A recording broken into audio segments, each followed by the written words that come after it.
In Ohio, there's a town called Dilford, famous for two things. Its riblets, and the fact humans, vampires, and zombies coexist in peace. Vampires are at the top of the social order while zombies are second-class citizens, and humans are somewhere in the middle. On a Friday night, Dag and Lorelei are running away from a horde of vampires as a huge explosion goes off behind them. Another human is caught and immediately eaten while the teens have to dodge an incoming police car in flames. This forces them to hide in a house nearby.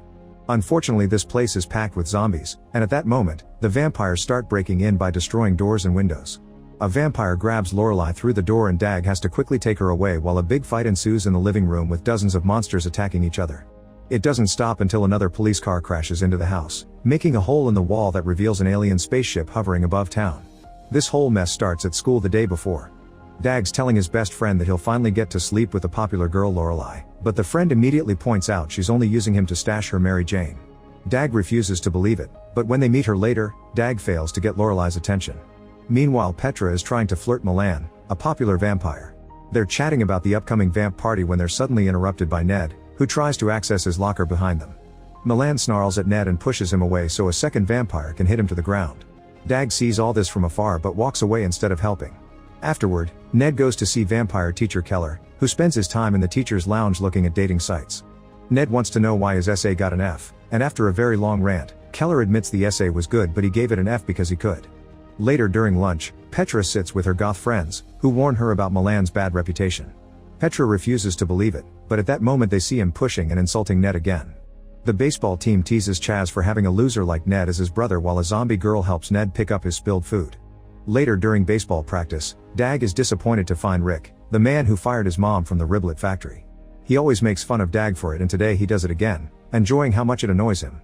When practice finally begins, Rick and the coach notice Dag has great pitching skills, but he fails when he's under pressure. Chaz steps up to the plate while insulting Dag and showing off for Lorelei at the same time, which makes Dag extra nervous. These nerves cause Dag to throw the ball straight at Chaz's face, knocking him down. While the coach and Rick rush to help a creaming Chaz, Lorelei is impressed by Dag. In the evening at the vamp party, Petra and Milan are getting frisky in a trailer, but Petra suddenly stops Milan when he tries to bite her neck. She thought they were here only to get naughty, but Milan reveals that he's already been with Lorelei and what he wants with Petra is more special. Feeling flattered, Petra accepts to do it all. Meanwhile at Ned's house, his father Chaz Sr. scolds Chaz for getting injured, saying he's useless if he can't play. Ned tries to leave the table but he gets picked on for disliking riblets, even though Ned is actually allergic to meat and those riblets are full of unnecessary chemicals like TXP. An argument ensues and Ned flees to his room, but his parents follow him and learn Ned has dreams for the future. They don't think Ned is destined to succeed and advise him to settle for a less ambitious life, which upsets Ned so much that he leaves the house. At Drag's home, he tries to get frisky with Lorelei, who is too busy smoking a blunt she had stashed under Dag's bed. Refusing to give up, Dag tells Lorelei he's in love with her, but Lorelei finds it amusing and excuses to leave through the window. At that moment Dag's parents come in and find the blunt on the bed, thinking it belongs to Dag. They don't believe him when he says it isn't his, but they still are very supportive. They also try to give him a talk about a huge body change he'll go through soon, but Dag thinks they're talking about something naughty and bids them good night. Later that night, Ned goes to watch the zombies in their humble neighborhood.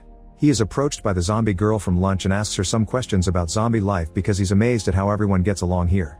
When a twat drives by and throws something at the girl, she can't even feel it, and Ned gets jealous of the zombie's unfeeling nature, so he convinces the girl to bite his foot in order to get infected.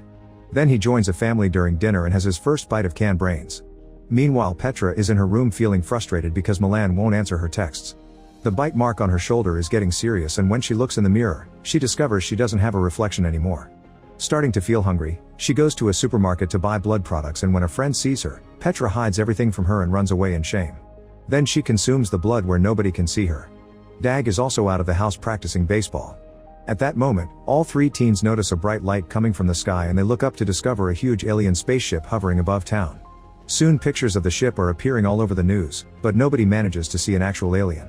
After a couple of days, Rick gathers the human community at the high school gymnasium, and when Chaz Sr. notices the vampires aren't there, he suspects they've already made alien contact. Meanwhile Keller gathers the vampires at the blood bank, saying that humans may have already made contact with the aliens and are conspiring together to eliminate the vampires. Petra is there too and tries to get Milan's attention, but he ignores her. Chaz Sr. and Keller give their respective crowds big speeches about defending their people until both groups agree to launch preemptive strikes on each other. In the meantime in the zombie neighborhood, the zombies gather because the brain rations haven't come today. Ned explains that the town dwellers didn't send the rations because they're too busy dealing with the aliens and they don't actually care about zombies anyway. With a calmer yet still effective speech, Ned rallies the zombies to get back at the other two groups and leads the group out of town. That night at the town square, the three groups meet and an incredibly violent and bloody battle ensues. The entire town begins killing each other with any object they can put their hands on, not caring if they know anyone in the enemy team. Dag goes to his car and when he finds Lorelei there, he tries to scold her for being careless, but as soon as she asks him to get frisky together, Dag drives away to do it at home. Meanwhile, Petra confronts Milan, demanding an explanation. When she gets pushy, Milan pushes her against a wall and admits that he only seduced her to quench his thirst. Furious, Petra tries to attack him, but Milan is faster and tosses her into a car before leaving. At Dag's house, he watches through the window how the neighborhood is descending into chaos and fires are starting everywhere. Lorelei reminds him what they came here for, but when the teens are about to score, a vampire dragging a human breaks through the door and makes a bloody mess right there on the floor. Dag and Lorelei escape through the window and when they land on the ground, an explosion goes off nearby and some vampires jump on them. Luckily Chaz Sr. comes to their rescue armed with wooden stakes. He stabs the vampire that attacked Lorelei, then proceeds to fight the other vampires with amazing skill. Finally he kills the remaining vampires with such strong hits that he creates a shower of blood. Then he proceeds to tell the teens about all the training he went through in preparation for a day like this, but suddenly he's surrounded by a bunch of zombies, who slowly eat him while he's still alive to feel it.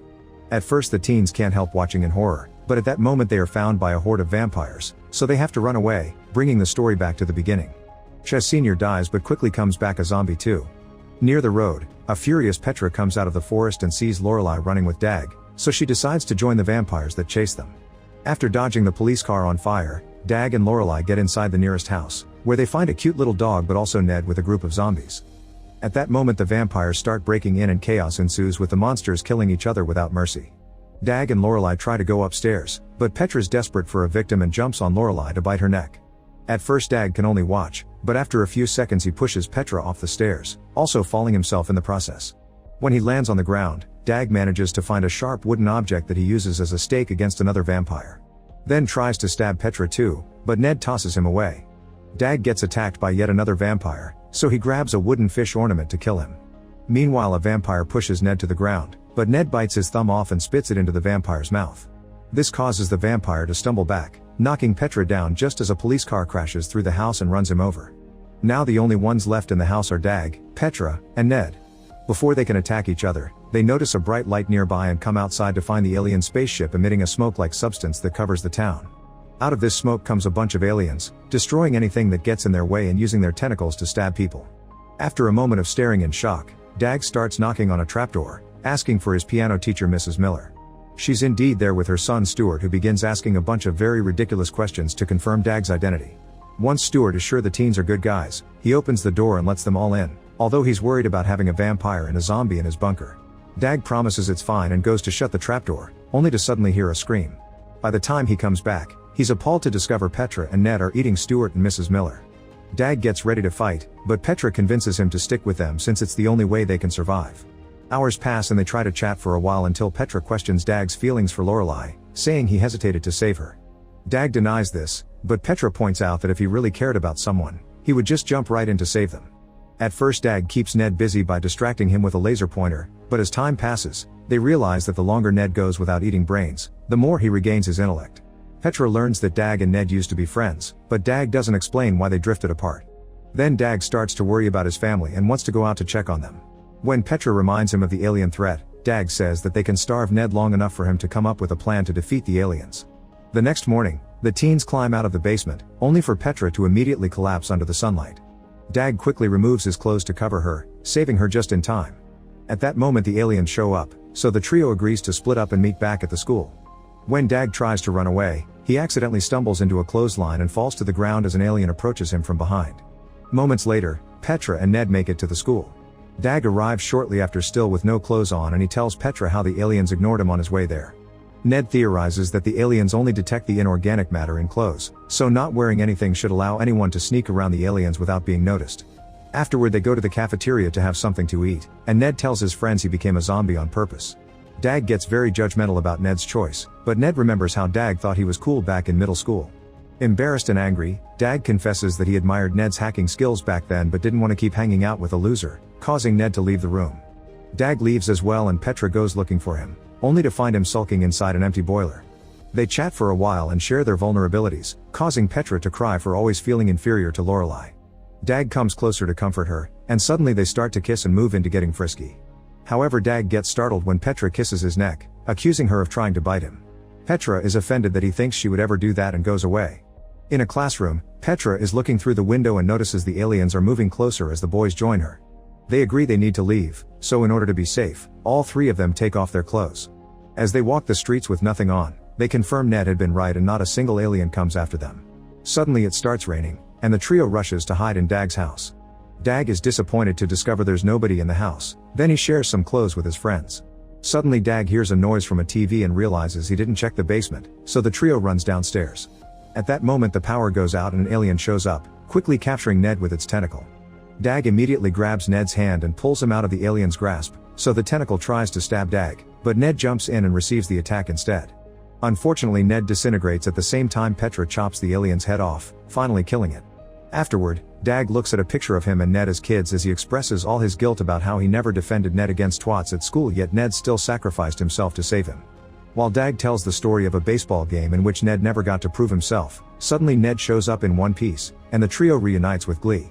Ned explains that the aliens teleport the people they stab with their tentacles, but since Petra killed the one in the middle of the process, Ned ended up nearby.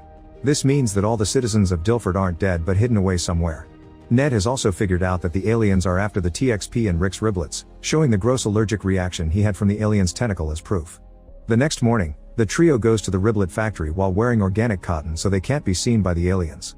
Rick only lets them come inside after making Dag admit something embarrassing, and the trio explains the situation to him, saying he could be a hero. However, Rick refuses to help, saying that the crazy people from their town deserve to be abducted. An argument is about to start, but at that moment they hear screaming, and the group runs to discover Ned is eating Rick's girlfriend.